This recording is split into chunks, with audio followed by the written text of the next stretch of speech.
There was a teacup on the windowsill of the apartment across from mine. I first noticed it on a rainy afternoon when everything felt a little heavier than usual, the kind of day where your thoughts press too close and the sky agrees with you.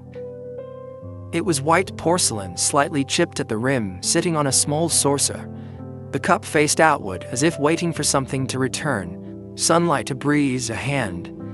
At first I thought it had been forgotten, but it never moved. Day after day it sat in the same place, even as the weather changed, even as curtains opened and closed, even as plants came and went from the sill beside it.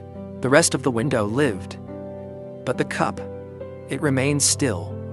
Something about that steadiness caught me. I started imagining the story behind it. Maybe someone had placed it there during a conversation that ended too soon. Or perhaps it was part of a routine that used to matter. A morning ritual now paused indefinitely. Maybe someone once drank tea there every morning, waiting for a letter that never came, or for silence to say something it never did. Or maybe it was just a cup. But I don't think so. Because over time I found myself making tea too. Not to drink, but to hold. I didn't know why at first. There was something grounding about the warmth, about cradling something that didn't ask anything of me. Some mornings I would sit by my own window, tea cooling in my hands, and look across at that little cup.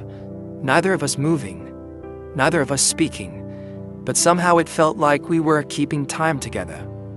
And then one day, it was gone.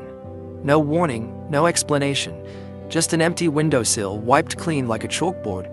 I stared at the space where the cup had waited so long, and I felt something I couldn't quite name. Not sadness exactly, not loss. Just a shift, as if something had been quietly resolved.